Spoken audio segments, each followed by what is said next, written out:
Irmão, nós temos um estudo na página 29. Esse é mais um daqueles estudozinhos simples, como eu costumo dizer assim, bobos, né? Mas parece que ele é verdadeiro, porque deixa algumas pessoas muito irritadas. Uma coisa tão simples, e já foi cair justamente na mão daqueles que não concordam com certas coisas que são ditas nesse estudo.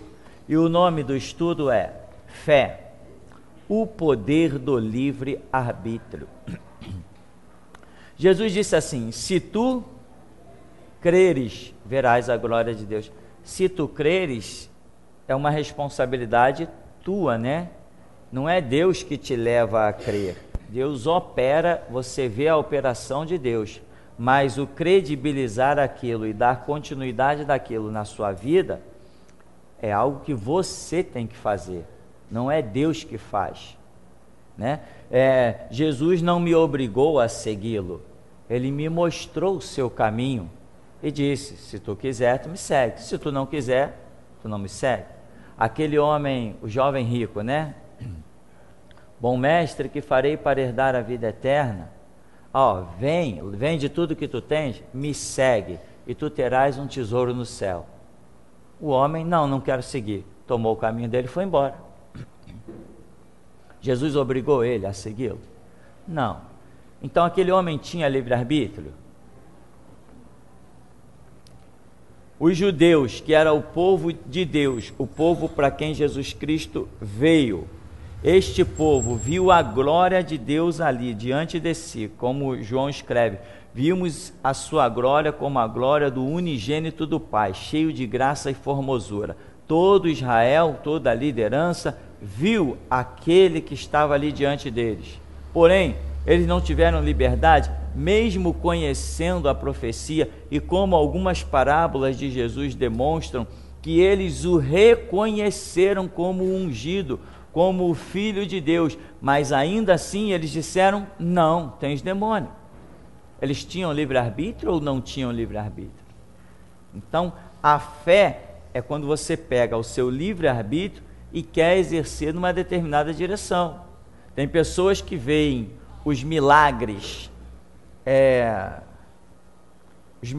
entre aspas, né, do espiritismo e decide segui-los, né? O diabo faz alguns falsos milagres por aí, né? Quem já frequentou terreiro de macumba sabe que ele faz alguns falsos milagres, aquele velho trato de cavaleiro, né? Põe um mal na pessoa para forçar a pessoa a ir a um terreiro. A pessoa vai num terreiro, quando ela chega lá, o diabo conta toda a história da vida dela, também estava morando com ela dentro da casa dela. Aí conta toda a história da vida dela e diz que vai curá-la, e aquele mal some. Aquele mal some e logo a seguir aparece um outro mal. E assim vai de mal em mal que some e aparece, vai mantendo a pessoa presa naquilo ali. E a pessoa vai exercendo, ainda que debaixo de enganos, o seu livre-arbítrio. Não, eu vou ficar aqui, eu vou ficar aqui. Não, eu estou com esse problema, mas eu fui liberto daquele. Agora apareceu esse, mas não, eu fui liberto de um, mas apareceu outro. Não, mas eu vou continuando por aqui. E vai exercendo o seu livre-arbítrio. Quando ela decide ouvir a mensagem do Evangelho e decide largar o diabo e se voltar para Cristo, não é um livre-arbítrio? Então, esse estudo, ele provoca a turminha que diz que nós somos predestinados, que nós já nascemos com o nosso destino traçado. Não, nenhum de nós nasceu com destino traçado. Ao contrário, o destino de todos nós é incerto, exceto em Cristo Jesus, porque aí a Bíblia já mostra, se alguém está em Cristo, Deus já mostra o caminho que esse terá, qual o final da sua história, que é na eternidade. Mas, voltando então aqui, diz: fé, o poder do livre-arbítrio. Quer dizer, por que essa palavra poder? Poder do livre-arbítrio, porque é uma questão de decisão. E decisão, irmão, é aquilo que você toma e acabou. Você toma e diz assim, não, eu vou fazer. Não, mas tu vai morrer, não tem problema, mas eu vou fazer. Vão te matar, não tem problema. Você vai sofrer, não tem problema. É um poder. É uma decisão. Esse livre-arbítrio que Deus te deu é algo que você não pode perder nunca a característica dele. Você não pode ser dominado por ninguém. Cada um de nós é um ser individual. E a única coisa que pode nos dominar é o conceito, as regras da própria palavra de Deus. Se a palavra de Deus cita uma regra, é debaixo disso que eu tenho que andar. Então aqui quando diz fé, o poder do livre-arbítrio é poder mesmo. Um ser humano, quando ele decide alguma coisa, quando ele entende alguma coisa, que aquilo penetra no seu espírito, que é aquela força que vem de dentro para fora, é algo do Espírito Santo, é um poder verdadeiramente. Ninguém mais para essa pessoa quando ela tem um objetivo que ela decidiu trilhar de uma determinada maneira. Então, irmão, acredite, é um poder, e o ser humano não pode perder este poder de decisão. Com toda certeza, se tem uma palavra que traduz uma expressão e da qual o Senhor Deus muito se agrada, esta é a fé. Fé significa atitude de confiança, que um ser humano compreende naquilo ou naquele que não vê. É a ação voluntária, movida pelo livre arbítrio. Outra coisa, tá? É a ação voluntária.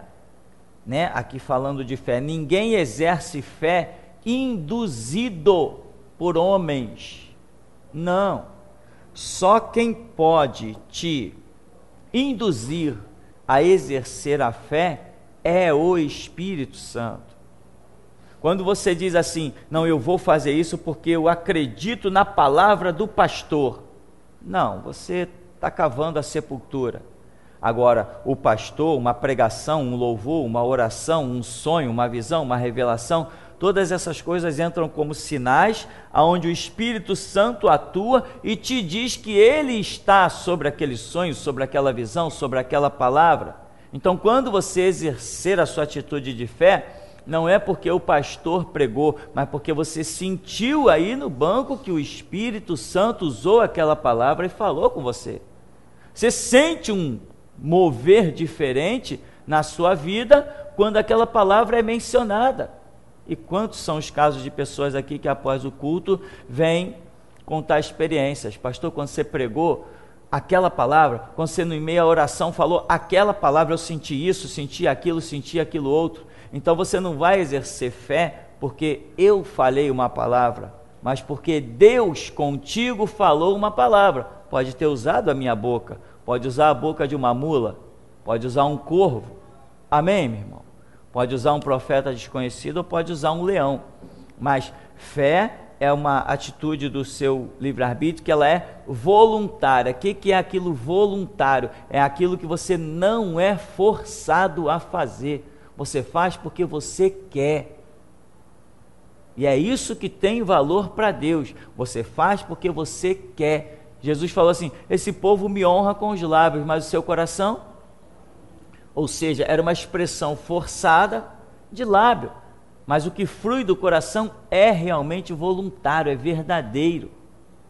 Então, ação voluntária. Por exemplo, nós temos hoje dentro das igrejas vários cristãos que pensam que estão exercendo seu livre-arbítrio, quando na verdade não passam de escravos. A campanha, irmão, nós vamos criar aqui uma campanha de 7 sexta-feira em prol desse objetivo. Meu amigo, você está seguindo palavras de homens, e muitos crentes, né, eu vi casos em batistas, em assembleias e esses movimentos generalizados que tem por aí, eu vi cristãos que apenas compareciam nessas programações só para que o pastor o visse e ele não ficasse discriminado. Então, não tem nada a ver com fé, nem com livre-arbítrio, ele está sendo induzido. distribuição de envelopes. Irmãos, vamos distribuir envelope aqui do propósito para você fazer a oferta não sei de que das quantas. Aí a pessoa vai e pega aquilo porque está sendo distribuído um envelope na igreja. Não é uma atitude voluntária isso. É uma atitude forçada. O evangelho não existe envelope no evangelho. Não existe corrente, não existe campanha. Por exemplo, nós temos aí o moderno templo de Satanás, que é a Igreja Universal. É a rosa, é o sal, é o ponto de contato. O que gera isso? Isso é uma ação voluntária. A pessoa que está pegando aquela rosa, ela pensa que aquilo é uma ação voluntária, quando na verdade não é. Ela está sendo induzida por uma gama de palavras que estão incidindo na personalidade dela, no psicológico dela, e está empurrando ela para levar uma rosa, para levar uma vassoura, para levar o sal. Agora estão com a campanha da água lá no templo de Satanás, que eles chamam de templo de Salomão. É mais um templo de Satanás. Então essas coisas a que a pessoa é induzida, isso não tem valor, irmão. Andar com Jesus Cristo é voluntariado. Ninguém me induziu a querer dar a vida pelo Evangelho. Eu decidi isso sozinho no meu canto, eu e o Espírito Santo.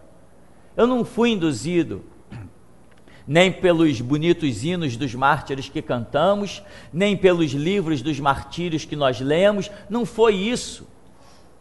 Não foi a vida desses grandes homens que me inspiraram, mas o mesmo Espírito que os inspirou é o que me inspira. Eu não sou induzido, você não é induzido, não pode ser induzido senão por uma ação espiritual. E é aquilo que nós temos pregado aqui, irmão. Vai para o teu canto, onde está a verdade, onde está a mentira, faz de conta que não viu nada, vai lá no teu cantinho, lá você vai ouvir uma voz. Essa voz você saberá que ela é a verdade. Aí você vai poder andar com uma ação voluntária, movida pelo livre-arbítrio. Deus espera que o ser humano tenha atitudes consoantes às regras que ele tem deixado sobre a terra. E que regras são essas? A Bíblia. Quem se fundamenta sobre a Bíblia se torna um cidadão perfeito. Não aos olhos do mundo. Aos olhos do mundo nós temos que ser marginais. O que é um marginal? Marginal é chamado, aquela pessoa que não se integra em uma lei. Amém, irmão? Marginal é quem vive à margem, não à margem de uma sociedade, como muito já se pensou, mas à margem de um conceito social. Ou seja, nós cristãos somos para o mundo marginais. Por quê? Nós seguimos uma lei. Como se chama a nossa lei? Bíblia, a palavra de Deus. Mas o mundo tem a mesma lei que nós? Não, senão o mundo também chamar-se-ia cristão. Nós seguimos a Bíblia, a lei de Cristo, somos chamados cristãos. O mundo não segue essa lei, então o mundo não é chamado cristão. O mundo segue uma série de outras leis, as leis financeiras, e imagina um monte de lei que tem no mundo, as regras jurídicas e um monte de coisa. Então o mundo segue uma outra lei diferente da nossa. Então, para o mundo, para nós o mundo é marginal. Para nós cristãos, o mundo é marginal. Ele não está integrado na lei do reino do nosso Deus. E para o mundo, nós cristãos somos marginais. Ou melhor, deveríamos ser marginais. Tanto aqueles primeiros cristãos que viviam a lei de Deus, que o Estado fazia com eles? Perseguia a todo custo, jogava nas prisões, nas masmorras, torturava e matava. Por quê? Porque é isso que se faz com marginais. Então eles eram marginais. Hoje nós não temos A igreja não se expressa com nada, a igreja de um modo geral que está aí, não se expressa com nada, e nem o mundo está nem aí para a igreja. Por quê? Porque a igreja deixou de ser marginal, ela deixou de ter a regra de Deus e o poder de Deus. Hoje, um candidato a presidente tem palco livre nas Assembleias de Deus. Se eles fossem igreja marginal, nenhum político ia querer ousar passar na porta deles. Estava vendo ontem num programa, né, para quem você tira o chapéu. Você viu também? Aí, resultado, estava falando que o Silas Malafaia tem 20 milhões de membros. Eu digo assim, Jesus, imagina se esse homem resolvesse realmente seguir a palavra de Deus. Fica lá pregando umas coisinhas aqui, umas coisinhas ali, mas o que ele misturou na doutrina, desqualifica a doutrina por completa, porque o evangelho tem que ser puro, sem nenhuma mancha, igual o cordeiro que Deus queria. O cordeiro tinha que ser sem nenhuma mancha. O sacerdote pegava aquele cordeiro, examinava assim, levantava os pelos do cordeiro. Se tivesse um cabelinho, um fiapinho de cor diferente naquele cordeiro, ele não servia para o sacrifício. É a tipologia da palavra. A nossa palavra, a palavra de Deus, aquela que nos foi dada, ela não pode ter nenhuma mistura, nenhum vestígio de nada. Então, irmão, é por isso que aqui no político, se passar na rua, ele vai passar porque a rua é pública, eu não posso impedir ele de passar na porta da igreja. Mas pisar aqui dentro, só se quiser sentar e ouvir a palavra, dou a ele esse direito. Mas que político vai ter direito a falar aqui dentro? Não, seria manchar o Cordeiro de Deus, seria manchar a palavra, seria perder o Espírito Santo. Então, imagina alguém com 20 milhões de membros, e o camarada está estressado lá, fazendo caravana para o Congresso Nacional, porque a lei não sei o que, da PL 22, da não sei o que 52, que os homossexuais, meu irmão, com 20 milhões de membros, 20 milhões de membros, eu chego num púlpito, pego a Constituição e incendeio, e digo, aquele que quiser se levantar contra mim, vai ter que encarar 20 milhões, meu irmão, até os exércitos abaixam as armas. Mas os homens não têm o Espírito de Deus, eu tenho, eles não têm. Se um dia Jesus me der 1 milhão de membros, o planeta será abalado. O planeta será abalado. Com 1 milhão, o mundo jamais esquecerá o nome Geração Jesus Cristo. Jamais. O cara está se doendo, não, porque a lei que vai nos perseguir, que vai jogar na cadeia. Meu amigo, deixa jogar na cadeia. Os 20 milhões vão lá e tiram na marra, na força. Cadeia para marginal, nós não somos. Quebra as grades, acabou. Ou você acha que alguém vai querer encarar 20 milhões? Mas uma coisa é ter 20 milhões de membros cristãos, e outra coisa é ter 20 milhões de membros palhaços que servem de palanque para político. O governo do PT chegou na casa do desvio de verba de 1 trilhão, já ultrapassa trilhões de reais, nem você e nem eu sabemos o que é isso de dinheiro. Se você subir no ponto mais alto desse morro aqui, tudo que os teus olhos enxergarem, você compra com esse 1 trilhão. Para você ter ideia do quanto de dinheiro é isso, só da Petrobras chegou na casa de 1 bilhão de verbas desviadas, só na Petrobras. O mais raquítico funcionário da Petrobras tem conta na Suíça, paraíso fiscal.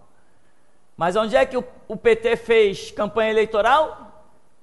Dentro das Assembleias de Deus. E um palhaço da Assembleia de Deus, como é que chama aquele palhaço? É Manuel Ferreira? Abner Ferreira, né? Pois é. Aquele palhaço ficou todo feliz porque a Dilma lá dentro do palanque deles diz assim: eu reconheço o trabalho das Assembleias de Deus. É mesmo? Reconhece o sangue de João Batista derramado na bandeja? Não. Reconhece o sangue de Cristo derramado na cruz do Calvário? Não. Reconhece o sangue de Paulo decapitado? Não. Reconhece o sangue de Pedro crucificado de cabeça para baixo? Não. Reconhece as dores de João extraditado na ilha de Patmos? Não. Mas reconhece o trabalho das Assembleias de Deus. Ora, eu sou um palhaço. Como que pode reconhecer o trabalho das Assembleias de Deus e não reconhecer o cristianismo? Isto significa que nas Assembleias de Deus não existe cristianismo. Amém, meu irmão? Ora. E depois alguns irmãos aparecem ainda. Eu estou meio estressado, é bom não aparecer não. Porque, não pastor, mas você não pode falar dos homens de Deus. Eu vou dizer, tu é homem de Deus? Eu sou, eu vou torcer teu pescoço para tu ressuscitar mais rápido, para tu ir para o paraíso. Que homem de Deus, meu irmão? Homem de Deus sou eu, que a igreja de Cristo aqui não é manchada. Homem de Deus sou eu, que político aqui não usa esse púlpito. Esse púlpito aqui é só para homem de Deus. Político está muito lá embaixo. Político não pisa atrás desse púlpito. Esse púlpito é para homem de Deus, não para político. Aí, pastor, você não pode falar dos homens de Deus. Ô desgraçado, me diz cadê eles? Estou procurando com uma lupa e não estou achando essa raça. 20 milhões de membros o seu Silas Malafaia tem, e está se descabelando com uma lei no Congresso Nacional. Se eu tenho 20 milhões de membros, eu quero ver prender um membro da minha igreja, meu irmão. Eu junto 20 milhões lá na porta da cadeia, eu paro o trânsito, eu paro a rua, ninguém vai mais para canto nenhum. Com 20 milhões de membros. Só que tem um detalhe, né? Se Gideão passar hoje pelo arraial dos assembleianos e gritar que os covardes voltem para casa, aí eles vão descobrir que eles não têm 20 milhões de membros. Eles vão descobrir isso. Eles têm 20 milhões de palhaços, o retrato deles é o que tem na congregação. Diz assim: conforme o tema em questão, observamos algumas passagens bíblicas. Em Hebreus 11 temos a famosa galeria dos heróis da fé. Conforme as abundantes passagens deste capítulo, veremos que todos os personagens tiveram que desprender alguma ação ou atitude. Isto demonstra que não eram inertes, nem tampouco predestinados, né? Ou seja, quando você vai lá em Hebreus 11, né, os heróis da fé, a galeria dos heróis da fé, que diz, pela fé alcançaram isso, pela fé alcançaram aquilo, pela fé homens dos quais o mundo não era digno. Aí vai dizer, pela fé eles desprenderam uma atitude. Ora, quem é predestinado, o que adianta essa pessoa desprender atitude, se a Bíblia está exaltando a estes homens pela atitude que tiveram? Se eles já fossem predestinados, né, já fosse pré-definido que eles teriam que ter aquela atitude, que honra isso merece? Que honra um programador de computador dá ao computador em dizer assim, eu vou programar esse computador para realizar o trabalho tal. Ele programa, depois ele vai chegar e quando vê o resultado ele, parabéns computador, você foi muito bem. Foi ele que programou. Mesma coisa se Deus nos tivesse programado. Como que ele vai nos galardoar? Como que a Bíblia fala de galardão? Se ele me programou para isso, se ele me programou para ter atitude B, C, D ou A, que mérito eu tenho se eu já fui programado para uma determinada atitude? Não tenho mérito nenhum, mas ao contrário, a Bíblia fala, aos que me honram, honrarei. Só merece honra quem tem uma atitude realmente que não estava programada, não foi predestinado, né? E aí, esse simples estudo, para mim ele é simples, mas ele consegue provocar muita gente. Então diz, na história de Abraão, nós encontramos a expressão de que, tendo Abraão crido em Deus, isto lhe foi imputado por justiça. Ora, como imputar por justiça a atitude de alguém que já estivesse predestinado, ou seja, programado para corresponder de acordo com o desejado? Que galardão merece alguém que não teve direito a escolher a sua atitude? Que recompensa nós vamos dar para alguém que não escolheu, ele simplesmente fez mecanicamente? Não tem galardão. Adão tinha livre-arbítrio? E como, né? Ao ponto de Deus dizer assim: Adão, aqui você não toca. Então, se fosse uma predestinação, Adão estaria predestinado a não tocar. Mas Adão e Eva foram lá e tocaram. Então, eles eram predestinados? Não, eles tinham livre-arbítrio, né? Irmão, e esse título que eu botei aqui, eu gosto muito dele: fé, o poder do livre-arbítrio. Quando eu decidi, que eu era bem jovem, irmão, pode não parecer, mas eu já fui jovem. Quando eu era jovem, 20 e poucos anos, e eu entrei numa igreja batista, e naquele primeiro culto, eu vi o pastor pregando, naquele primeiro culto, e eu falei para mim, assim, sentado no banco, eu vejo a cena até hoje, pastor de terno preto, branquelo como ele era, né, do sul. Eu vejo a cena, é incrível, parece que foi ontem, estou vendo ela aqui agora, e eu ali no banco, eu disse no meu coração: eu nunca mais abandonarei isso, eu nunca mais abandonarei a igreja. Irmão, foi uma decisão que eu tive. Aonde? Dentro de uma igreja batista. Mas aquilo que eu estava ouvindo naquele dia, talvez aquelas outras pessoas já tivessem vindo ouvindo há muito tempo, ou se pelo menos não vinham ouvindo aquelas pregações, pelo menos aquele dia eles ouviram. E a igreja era assim de jovens que nenhum deles deu para nada, nenhum deles deu para nada, nada. Estão sepultados e mortos. Alguns ainda estão dentro da igreja, mas sepultados e mortos, sem nenhuma visão espiritual, nenhuma, sem nenhum entendimento de Bíblia, nenhum. Fazem da igreja um clubezinho social, cheio de festas, cheio de retiros. Acham que a obra se resume a visitar um irmão na casa, visitar outro irmão na casa, comer um pedaço de pão com vinho, a Santa Ceia do Senhor, ou dar um mergulho numa piscina chamado batismo. É esse o evangelho que eles vivem. Enquanto isso, nós aqui já temos coleção de cadeia, algema, prisão, né? Já destituímos delegado satanista, estamos aí intactos, caminhando. Nenhum deles deu para nada.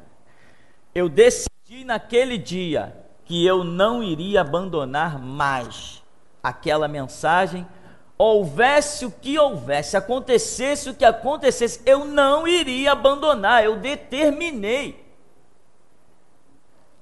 Irmão, aconteceram muitas coisas, mas eu não abandonei, foram dias terríveis sim, eu não abandonei.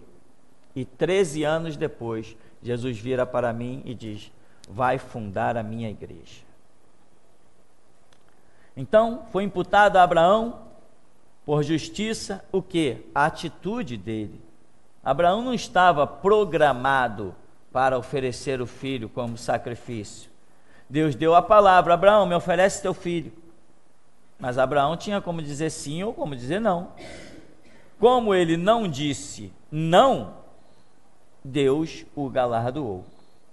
Muitos se enganam quando leem que Deus é autor e consumador da nossa fé. Isto não significa que Deus tenha criado a fé em nós, mas sim que Ele tenha criado o meio, redenção no sangue de Cristo, para desenvolvermos a nossa fé. Pois quem tem fé tem em algo ou em alguém.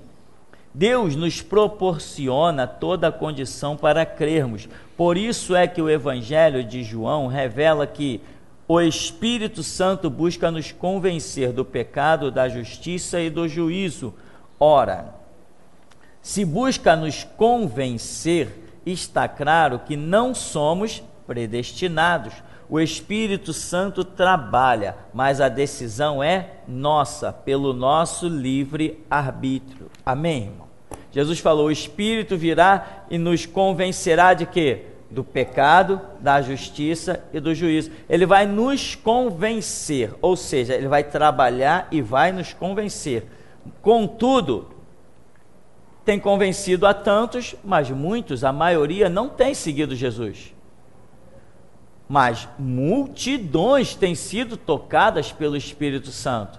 Mas quanta gente até conhece Jesus e depois abandona Jesus, larga Jesus de mão. Por quê? Porque ela é livre para tomar as suas atitudes. Depois será também livre para receber os seus galardões ou penas, né? Ou castigo. Agora, o Espírito Santo veio, ele trabalha, ele luta, ele procura nos mostrar a verdade, nos guiar em toda a verdade, mas a decisão de andar nesta verdade é nossa. Você conhece pessoas que eram mendigos debaixo de um viaduto e que hoje são até pastores, são servos do Deus vivo? Sim. E você conhece o contrário? Pastores que nasceram, como se diz em lar evangélico, e que hoje não são nada?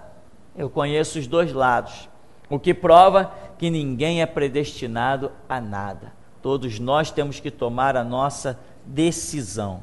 Em João 3,16, a salvação é para quem crê e não para quem está predestinado. Quer dizer, se tu creres, Jesus falou, Deus amou o mundo de tal maneira, deu seu Filho unigênito para que todo aquele que nele crer não pereça. Crer, nós não sabemos que é uma atitude que eu decido, eu olho para as coisas, eu vejo se aquilo tem fundamento. No nosso caso, nós vamos orar, esperamos Deus falar, e quando Deus nos mostra a verdade, nós decidimos crer. Então não tem predestinação, o que tem é livre arbítrio, exercício da fé, e sem fé é impossível agradar a Deus. Efésios 2,8 diz que pela graça somos salvos mediante a fé. Graça significa favor imerecido, ou seja, o sacrifício de Cristo por nós. Hoje não temos mais que oferecer os sacrifícios exigidos pela lei, mas basta-nos crer que o grande e eterno ritual de purificação já foi cumprido na aspersão do sangue de Cristo, quando na sequência é dito que isto não vem de vós, mas que é dom de Deus. A expressão isto se refere ao grande sacrifício que passa a instituir o tempo da graça, o qual nenhum de nós poderia realizar, para que toda a lei fosse cumprida. Jesus disse que não veio destruir a lei ou os profetas, não veio abrogar, mas cumprir. Nós não poderíamos. Por isso, estamos no tempo da graça, ou dispensação da fé. Ele fez tudo por nós. Daí o Senhor Jesus declarar que, se tu creres, verás a glória de Deus. Use o seu livre-arbítrio e creia. Ou seja, você precisa entender que o que Deus está exigindo de nós, quando Cristo se manifesta, quando o Espírito Santo se manifesta, as obras que Deus realiza e uma série de coisas, o que Deus está exigindo de nós é a fé, que é essa atitude do seu livre-arbítrio. Se você não tivesse livre-arbítrio, você não poderia ter fé. Seria impossível, não teria condições. Fé e livre-arbítrio são coisas que andam totalmente entrelaçadas, são inseparáveis, indivisíveis. Se você não tivesse livre-arbítrio, você não pode exercer fé. Você apenas teria atitudes mecânicas. E essas atitudes jamais poderiam estar diante de Deus para receber uma recompensa. A Bíblia fala que no céu será aberto no dia do juízo o livro das obras. Ora, obras que eu estou predestinado a realizar ou obras que eu decidi realizar? Certo? Não são obras que eu fui predestinado, senão não teria galardão, mas obras que realmente eu quis realizar por um entendimento do Evangelho, por uma ordem de Deus. Lembra daquele profeta desconhecido? O profeta desconhecido que foi a Betel profetizar contra o altar, e Deus tinha dado uma palavra para ele. Entra por um caminho, sai por outro. Não come nada nessa cidade. Não sei se falava também não bebe nada nessa cidade. Não para, enfim, entra na cidade, sai, não come, né? Tudo aí é maldito, você entra e sai. E no entanto o homem tinha livre-arbítrio. Quando alguém chegou lá e falou para ele, não, também um anjo de Deus me apareceu. E ele disse, leva ele, vem comigo para minha casa, porque tu vai comer, beber, descansar, tal. Mesmo ele tendo uma palavra de Deus que dizia para ele ter uma atitude, ele foi e teve outra. Por quê? Porque ele tem o livre-arbítrio. O que é o livre-arbítrio? É o seu poder de decisão. O que caracteriza que verdadeiramente você tem o livre-arbítrio? É a sua capacidade de pensar. E por que nós não pecamos em pensamento? Não pecamos em pensamento, pastor? Eu queria tanto matar aquele irmão pensando. Não adianta, irmão, não adianta, não funciona. Nós não pecamos em pensamento porque justamente o ato de pensar é característica do livre-arbítrio. Eu não posso escolher o que fazer se eu não pensar entre o sim e o não, entre o certo e o errado. Se eu não tiver condições de pensar no que é errado, como que eu posso dizer que escolhi o que é certo, se o que é errado não existe na minha cabeça? Então, na minha cabeça tem que. Seria tão bom, pastor, se fosse diferente, que eu não aguento mais pecar. Não, veja bem, tem que existir na nossa cabeça o sim e o não, o certo e o errado. E é essa atitude de escolha que nós exercemos, a nossa vontade, fé e livre-arbítrio, é exatamente isto que vai caracterizar os galardões que receberemos na eternidade, porque nós escolhemos fazer o que é certo, e às vezes para fazer o que é certo, não dói, não causa uns sofrimentozinhos, não causa às vezes uns incômodos. Às vezes, para você fazer o que é certo, você não acaba ficando em alguns prejuízos. Às vezes você deu a tua palavra, depois viu que deu zebra, vai ficar no prejuízo. Mas você, para honrar a sua palavra como cristão perante o Deus vivo que você serve, você acaba ficando em prejuízos. Eu já fiquei em prejuízo tantas vezes, mas esses prejuízos se transformaram em lucro, porque Deus honra. E como honra? Não que a gente escolha ficar em prejuízo, né? Ninguém escolhe isso, mas também quando eu fico eu não esquento não, irmão, porque eu já estou acostumado a saber que se eu ficar em prejuízo por causa da verdade, dos princípios de Deus, Deus me dará 10 vezes, 100 vezes mais. Isso eu já estou acostumado com isso, acostumado, eu já sei que Deus opera assim. Então, Hebreus 11 diz, sem fé é impossível agradar a Deus. Ora, se eu agrado a Deus com a minha fé, significa que o desagrado na falta da mesma.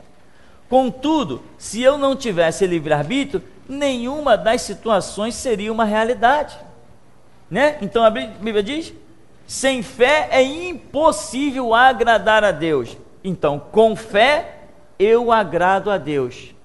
Ora, mas se eu não tivesse livre-arbítrio, o que adianta eu ter fé ou não ter fé?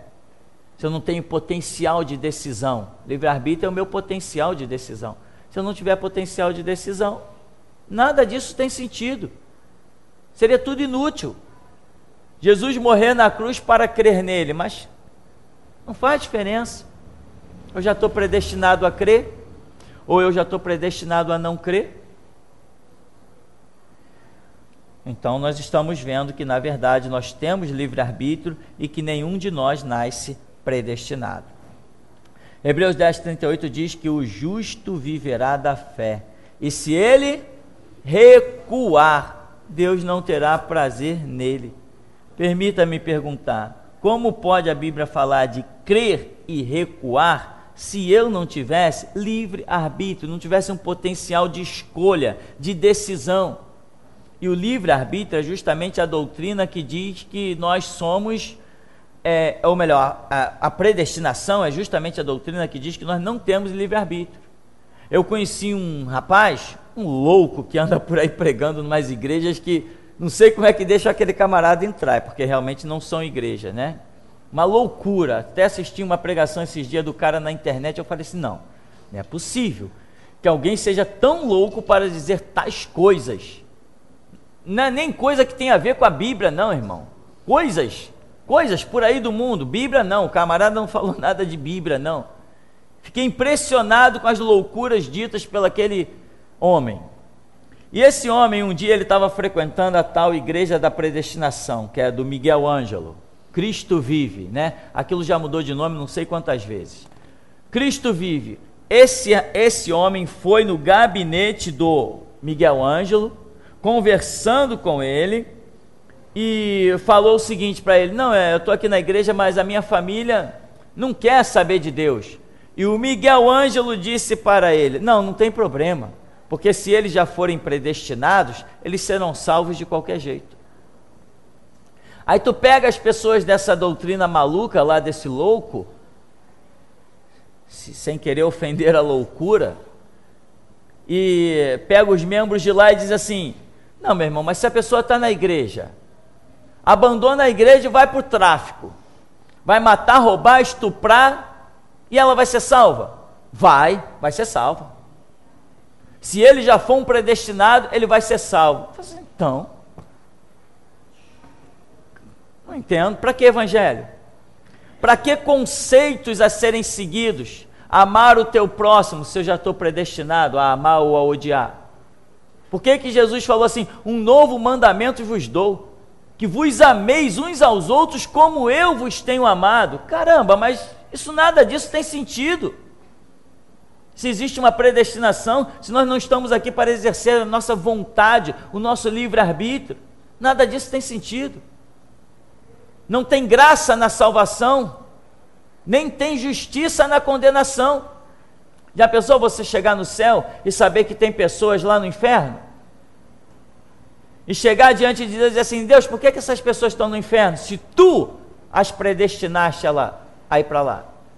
Se tu as predestinaste não crer em Jesus Cristo.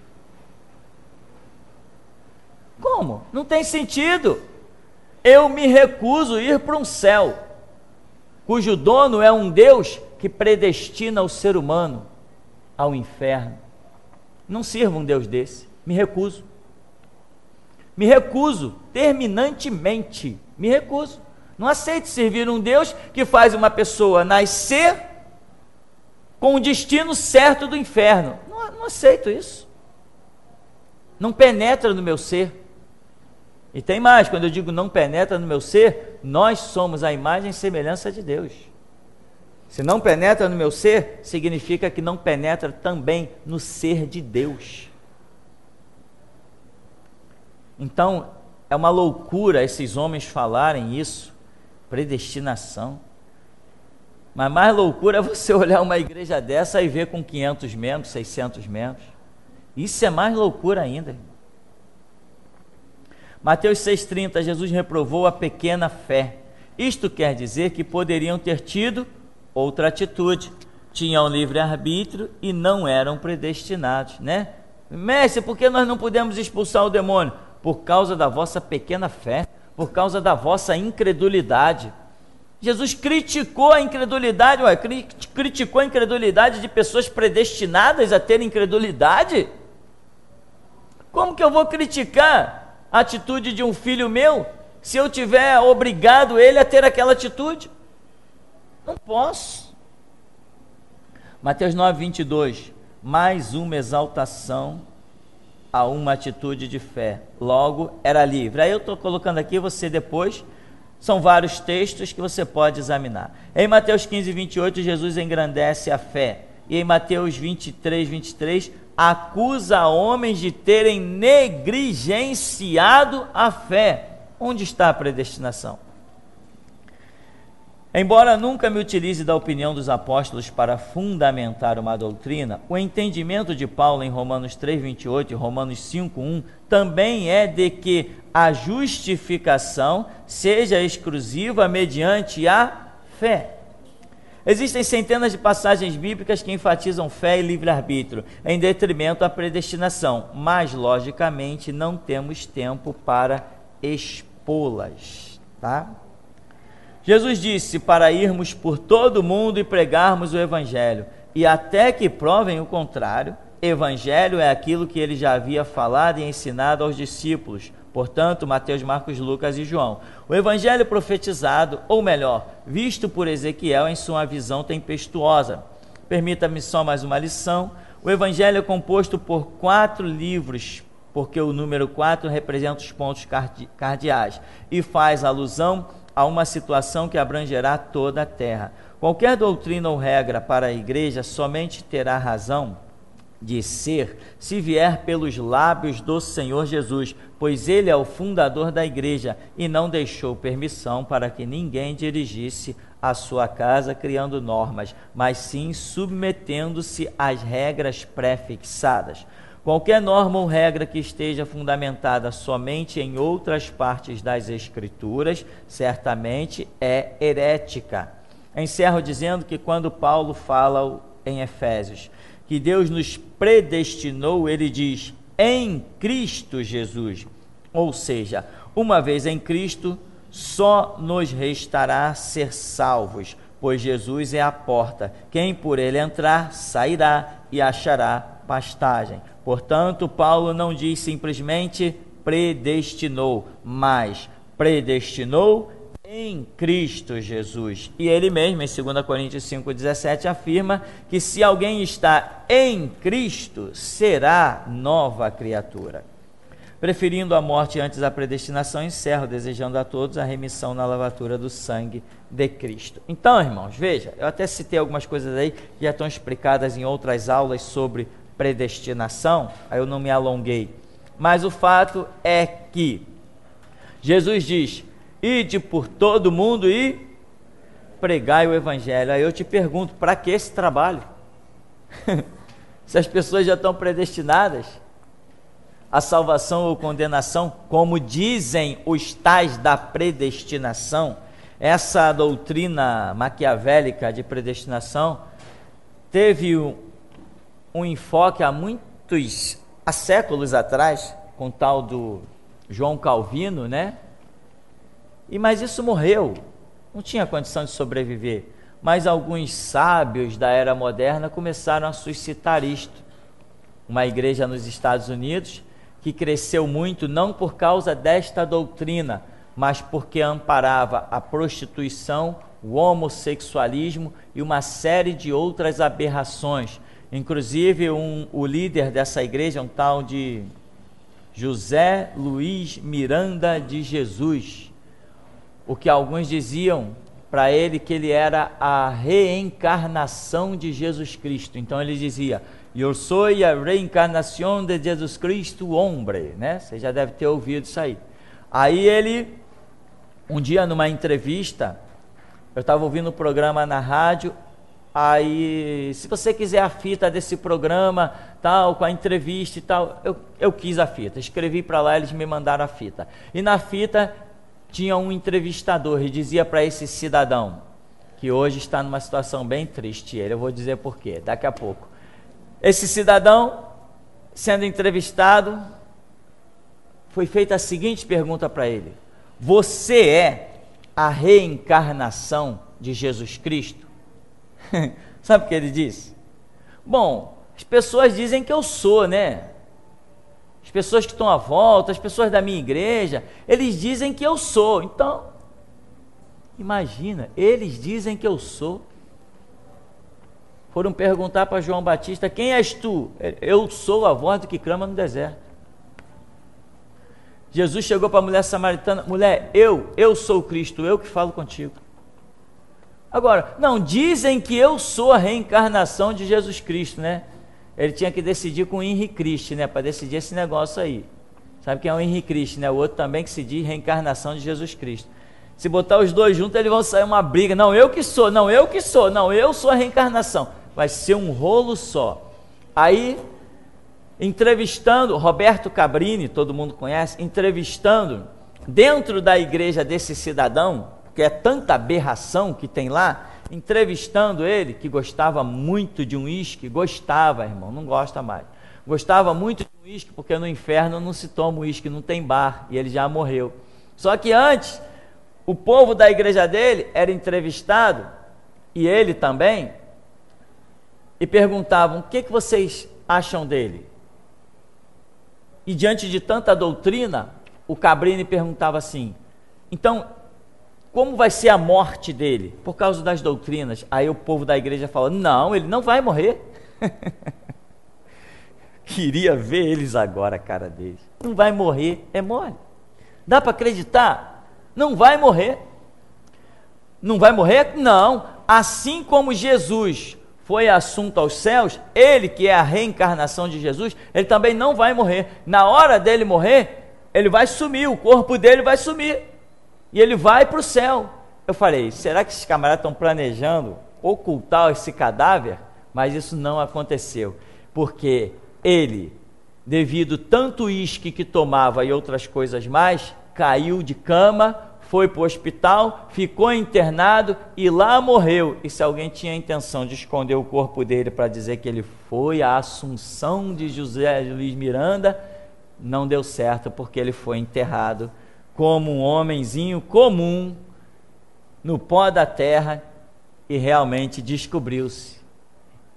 Eles descobriram, né, que ele não é nenhuma reencarnação de Jesus, porque Jesus jamais reencarnou. Isso é doutrina espírita e satânica. Bom, isso então é a questão. Livre-arbítrio é o exercício da sua fé.